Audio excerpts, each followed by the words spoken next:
This interview is for information only and should not be considered as investment advice or a recommendation to buy shares in the company featured. Welcome to this Stock Box interview.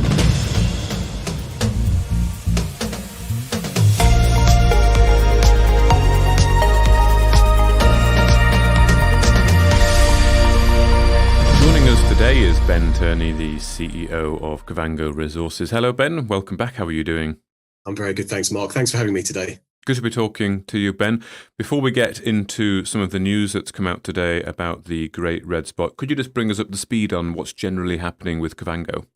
Well, obviously the main news at the moment is the drill in the KSZ. We had a bit of a drama the other night. Don't want to worry anyone too much, but a couple of rods snapped in the hole. So we had a very nervous night while we were fishing those out. I was dreading having to release an announcement that rods had got stuck down the hole, but I'm very, very pleased to tell everyone that that was all sort of safely dealt with, and Mindea did a great job. So we managed to fish everything back out, and everything's back underway. We're now down to about 410 meters. So we're going through the gears on this, doing about 20 meters a day at the moment, heading towards that B1 conductor. So we're obviously all very excited, and we hope to hear about it over the next week or so.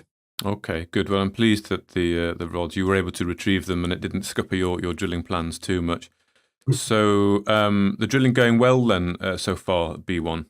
Yeah, so far. I mean, obviously, it was a bit of a nervous night the other night. Sort of went to bed, didn't sleep very well, woke up early the next morning to be told the night shift had done, such a great job, being able to retrieve those snap rods from the hole. But these things happen. I mean, these projects are, severe, significant engineering challenges. And we've said throughout this how happy we are working with Equity Drilling in Mindea. I mean, these guys really are top pedigree drillers, and we know we've got the right people on site, so that when the unforeseen happens, and you've got to factor that into your plans, we've got the right people there to deal with it. So, yep, everything's going really well. We managed to retrieve the casing from the hole before we recommenced it. That was another big success for us, because in all the other holes we've had to leave casing in, but this time the guys, made a few changes in their approach. So that gives us sort of more optionality for the future of the hole and doing downhole EM as well. So yeah, so far so good. And yeah, we're about 100 or so meters away now from hitting that main target. Okay. So the news today then that you found an electromagnetic anomaly at the Great Red Spot. What can you tell us about this? Well, it's a gravity anomaly. So that's the first thing, not EM. So look, I really appreciate the opportunity today to talk a bit about this. We're very conscious, obviously, that today's announcement was very technical. We've had to do that. We've had to report it factually.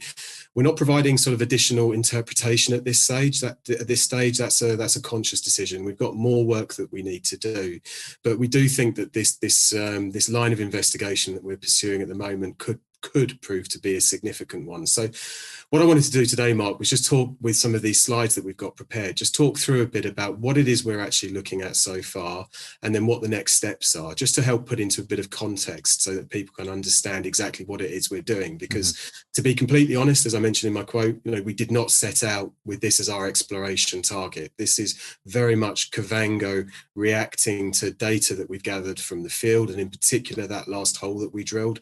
We'd already done quite a significant reinterpretation of the regional magnetic model of the Great Red Spot. We announced that last September. So we already had an inkling that there was something, deeper at depth that we wanted to go and start to investigate more and look into more. Of course, Jeremy, he's worked on this area 20 years ago. He has his own ideas that he's obviously developed as well, and he's brought into the company. But it was really the visual inspection from that core that's given us, quite a good lead, that encouraged us to do this gravity survey so that we could get a second data set, a distinct data set over the Great Red Spot, just to help us understand a bit more about what might be down there. So what we're looking at on this slide, this is the original magnetic model of the Great Red Spot itself. So as you can see, it's a roughly 11-kilometer diameter magnetic anomaly. It's been known about for over 40 years. It's been subject to some historic exploration. It's been subject to quite a lot of speculation as to what might be down there. But in very, very simple terms, it's big. And that's why a lot of people have been so attracted to it. And the suggestion is that because obviously it's a gabbro, we believe it's a Proterozoic system. The suggestion is that a lot of magma passed through this. And of course, if you have a lot of magma passing through a system, that's one of the prerequisites for a major minerals deposit. So the Great Red Spot has always been very interesting, but technology wasn't really sophisticated enough to allow companies to start to analyze it and really sort of get into the guts of this thing without committing to very expensive drilling and basically flying blind. Now, obviously, our key edge with Kavango is we apply modern geophysics, modern technology in the best way we can to try and reduce and mitigate the drill risk as much as possible. So the magnetic data provided us with quite a big lead already, and this is why we drilled the geological hole into the Great Red Spot. Now, the hole GRS1, which I'm just highlighting on this slide here, this was the original hole that Jeremy's company, or the company Jeremy was doing some work for 20 years ago. This was the exploration hole that went down to about 1,000 meters and didn't really find anything. They encountered, I think it was gabbro at around about 930 meters, but then they abandoned the hole for technical reasons. They had to give up on it. So this was the deepest hole up until our recent ones that had been drilled in the KSZ. Now, KSZ DD001, this was our geological hole that we drilled at the end of last year, which we took down to 1,000 meters, and we sited that on the basis of our reinterpretation of the Great Red Spot's magnetic anomaly. And it was our belief that the magnetic high of the GRS was more towards its northern edge. So rather than being slap bang in the center, which is where GRS1 was originally sited, we felt that the magnetic high was closer to surface in this northern area, which is why we drilled KSZ DD001. Now, as everyone will know, we then hit towards the bottom of that hole 49 meters of Proterozoic gabbro. Now, we're currently, we have sent off samples from that gabbro for thin sections we've sent off for petrological and for assay testing. So we're hoping to get those results in the near future. And that's going to be very important for us because that will tell us a lot more about the system itself and, you know, what kind of rocks the system might host and what kind of mineralization it might host. But our suspicion is, and our feeling is, that there could possibly be two stacked mineralized zones sitting within the Great Red Spot. So our primary area of investigation has been in the Karoo. So those are the shallower targets, the younger volcanic system, give or take about 180 million years old. And that B conductor that we're targeting, we believe that that is a Karoo age target. Obviously, we'll know more about that in a week or so when we complete drilling. But what we're now looking at is the potential for this possible second mineralization style deeper within the Great Red Spot, which is about 1 billion years old from the Proterozoic age. Now, obviously, it's too early for us to say anything definitive about this, but we're sufficiently encouraged by what we've seen so far that we do think that this is quite an important line of investigation for us to follow. Now, part of the reason for that is what we're looking at here. This is part of our reinterpreted model of the Great Red Spot's magnetic anomaly. And what you can see is this very distinctive core, this very clearly highly magnetic center of the Great Red Spot, which we believe is around about 5K by 5K, so about give or take 25 square kilometers. It's a very big area that we're looking at within the magnetic center. But what's also very interesting is the shape of this system, of this magnetic system, as it comes towards surface. So it's almost like it forms a bowl or a crown. And where we're drilling at the moment is on the northern edge. So this is north up here, this is south. We're actually in the northern edge of this. This is the target area that we're looking at with the B conductor. And we've got a bit of a working theory at the moment that if it does turn out that that B conductor was caused by Karoo age magma, we believe that Karoo magma could have exploited the same faults and fractures and channels that the Proterozoic would have used about 800 or so million years before. Now, it's just a working hypothesis at this moment. Until we've actually tested this with drilling, we can't be sort of too definitive about that. But this is the whole reason that we're drilling. We want to go out and see what's there and get the physical evidence. But what's really caught our attention is that the fact that this system here, the rock samples that we've got from KSZ DD001, they intercepted the top of this, the 49 meters of Proterozoic gabbro that we hit in about this area, intercepted the top of this system. So obviously we need to wait and see, what the results actually are. So again, can't say this enough at this stage. You know, we can't be too definitive at this point, but we do think it's sufficiently strong an exploration lead for us to pursue that it will hopefully be able to tell us much more about what might be a bit deeper within the system and what potential there might be for mineralization. So this brings us then to the gravity survey. So the magnetic data is a combination of airborne data and also ground surveys that we ran. The airborne surveys, we flew our own airborne surveys, but there's also government data available, which has been around, you know, for a very long time. But the gravity work we've done, this is something new for Kavango. Now, what we've got here is a plan map of the 7 lines of gravity survey that we ran. And basically what a gravity survey is looking for is it's looking for distortions, I suppose, in gravity readings of subsurface rocks. So in other words, that gives an indication, if you see a change in the gravity reading, that gives an indication that something is happening that's interesting geologically at depth. Now, again, you can come up with lots of theories based on a geophysical model like this, but until you've actually drilled it, you know, you do have to go out and get the rock samples for this. But at this point, we wanted to get the gravity survey as a second data set just to see, well, frankly, what might be there. We got a very good lead on the magnetics and our use of modern inversion software to reinterpret the magnetic data. We'd obviously completed the visual inspection and some other inspection of the cores that we'd seen from KSZ DD001. So we were starting to build up a picture. And that was what really encouraged us to do this gravity survey, which we started before Christmas. It was completed before Christmas. We then did the whole data run over the first 3 weeks of this year. And of course, we've now announced the results this morning. Which brings me to the final slide, Mark. And I realise I'm going on about this quite a bit, so thank you for your patience. But this is the results. So what we're looking at here, and I appreciate the colours might be a bit confusing to sort of the lay viewer, because obviously they look very similar to the magnetics, but this is very different from the magnetic data that I was just showing you, the magnetic maps. This is a gravity map. And what we can see within the gravity map is this very clearly sort of defined zone, which is giving off a very, very high gravity reading. So this 30 milligal reading in terms of sort of application of this types of survey is extremely large. Now, quite what that means at this stage, again, probably best for us not to speculate too much. We're simply presenting this factually. But the fact that we have got a reading of this level is telling us that, you know, there is something happening down there that we believe is going to be worth pursuing to find out more. Now, what's also encouraging about this is, first of all, the size. So the gravity anomaly is roughly 7 kilometers in diameter. The magnetic anomaly is roughly 11 kilometers in diameter within the Great Red Spot. But they're also coincidental. It appears to us that they're coexisting, they're lying within the same area. Now, again, too early for us to make a definitive conclusion about that, but there are models out there where you do see magnetic anomalies, strong magnetic anomalies coinciding with strong gravity anomalies, and those can be, you know, quite important mineralized zones. So at this stage, we need to get the petrological work and the assay work done on KSZ DD001. We also need to complete the current hole that we're finishing at the moment.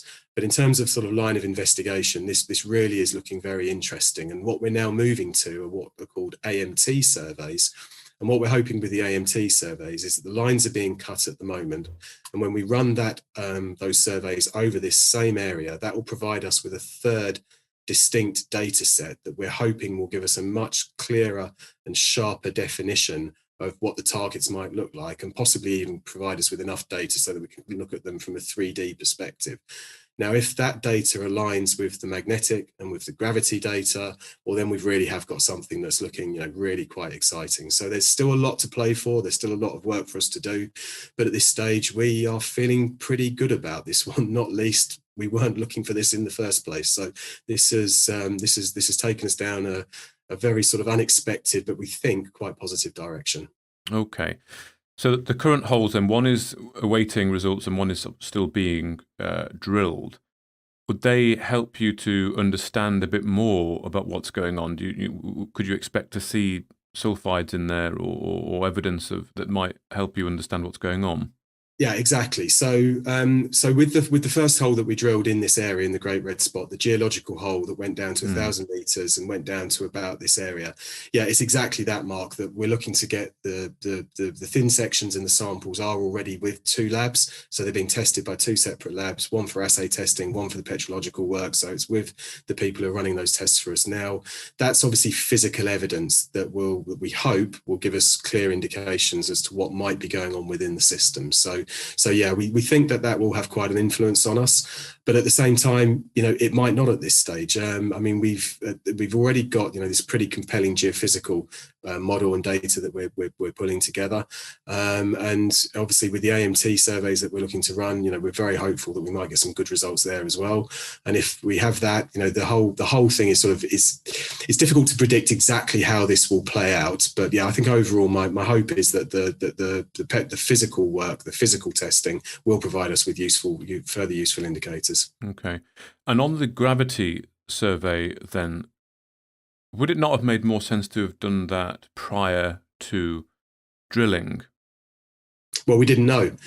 So the gravity survey has really been led by I mean, we'd obviously created the new magnetic model that I'm showing you here, but it was only when we actually did the visual inspection of the cores that we realised that actually this is a line of investigation that we really do need to pursue. So our original model, as you know, was of course to look for these Karoo age conductors, these potential Norilsk style deposits. That's always been the model that we've been looking at in the KSZ. But this has been very much a sort of a development on the fly. So it's sort of an unexpected leg of this journey, which is possibly going to prove to be quite significant. Okay.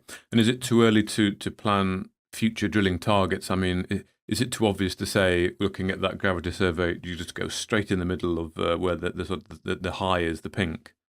Yeah, exactly. So if you look at what happened with GRS1 about 20 years ago, I mean, Jeremy's quite open about this. The decision that they made to drill the magnetic anomaly was they basically just picked the middle of it and they didn't hit anything. So unfortunately, it's not as easy as you just sort of, go for the bullseye and, expect to hit. There is more work that needs to go into this to site the drill collar locations to give you maximum chances of success of actually hopefully hitting some form of economic mineralization. But in terms of planning for drilling at this stage, we are planning now because what we're already seeing.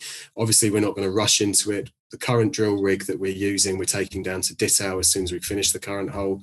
We think as well, we're looking at sort of the possibility of getting a second rig up and running as well in the near future. So there is quite a lot that we need to plan operationally for all of this, and there's a lot more work that we need to do in terms of working up this model just to give us sort of more confidence that we actually do think that this is a viable drill target. But yeah, at the moment, I mean, it's certainly on our minds and something that we're looking at planning for later this year. Okay. And is it possible then that the two current holes could be a game-changing moment, or is it more likely that it will aid in your planning and understanding for further exploration? Well, you've got to remember the two holes we're looking at now, it looks like two completely different types of targets. So we drilled the first hole in the Great Red Spot as a geological hole to deepen our understanding of the Great Red Spot itself. That's obviously now taken us down this new path that we're looking at.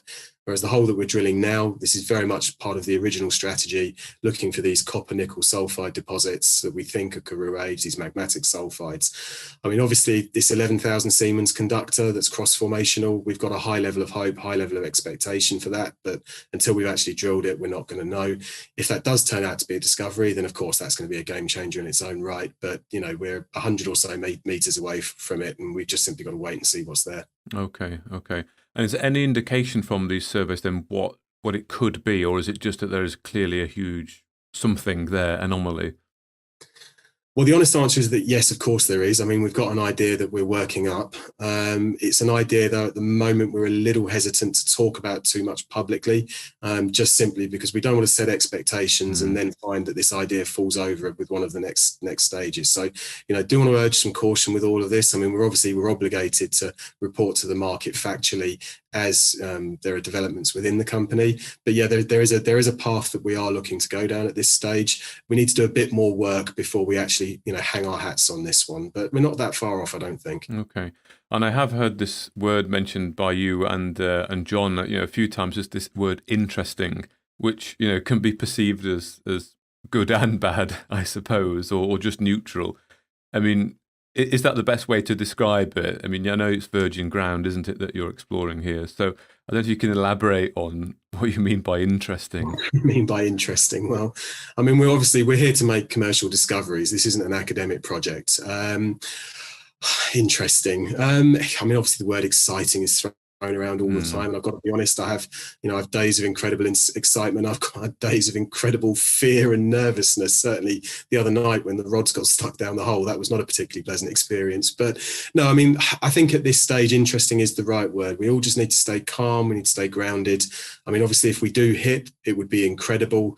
But if we don't, as John said in the interview with you the other day, what else is there that we can learn from this? Whatever happens, that we'll be extracting cores that will teach us a lot more about this system. And if it turns out we have gone down sort of a blind alley with this particular target, this B conductor turns out to be something completely unexpected, well, that gives us an opportunity to learn what we're seeing within the Great Red Spot. And I'd just like to go back to this slide. It's the shape of this coming to surface that's really interesting, because what you don't get so much of a feel for with this image is that this bowl, it really is like a bowl shape. So there's a lot of magma that appears to have been coming to surface during the Karoo age and even towards the Proterozoic, we think, as well. So we've got a huge amount of ground still to explore. We believe we're using the right technologies, the TDEM technology in particular from surface. That's a powerful exploration tool for a company like ours, and we're certainly going to be deploying more of that across the KSZ in the first half of this year.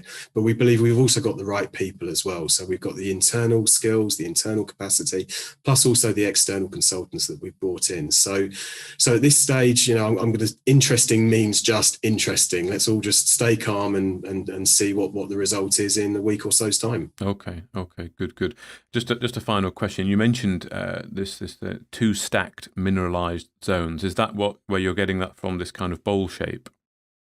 Yeah, so the bowl shape, so the bottom of the bowl, we believe, is the Proterozoic, so sort of towards the bottom, and there's a possibility that down there is another type of mineralization model that we're exploring at the moment, looking into at the moment, and then sort of on the upper edges of the bowl, as it comes towards the top, that's where we're looking at this sort of original Norilsk style Karoo age magmatic sulfide model. So basically yes.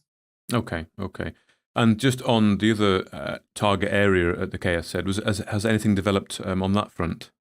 We're doing some work there at the moment. Good question. We've got the winches coming back out. So we had the first winch, the first probe that we put down, TA2DD002, which gave us that little sniff of a very interesting looking conductor. But unfortunately, the probe itself couldn't handle the heat down the hole. Well, we've got another probe that we believe is more robust, more reliable. So we're hoping to run that downhole EM in the coming days before we come and do more downhole EM on the current hole. So yeah, there's more work being done on that at the moment, and we're also looking at doing more TDEM surveys down that 30-kilometre strike as well. So final touches are being put to that plan at the moment. So hopefully we can start to find more conductors. Okay, so plenty of work going on and futurely planned for Kavango. That's good to hear. Yeah, lots going on. Okay. Well, Ben Turney, the CEO of Kavango Resources, thank you very much. Thanks, Mark. If you enjoyed this interview, then give us a thumbs up, a like or a retweet. Subscribe to us on YouTube or follow us on Twitter, and hit that notification bell to be the first to know when we release new content. There's loads of great content on our website too, across all our programs at stopboxmedia.com. Thank you for watching.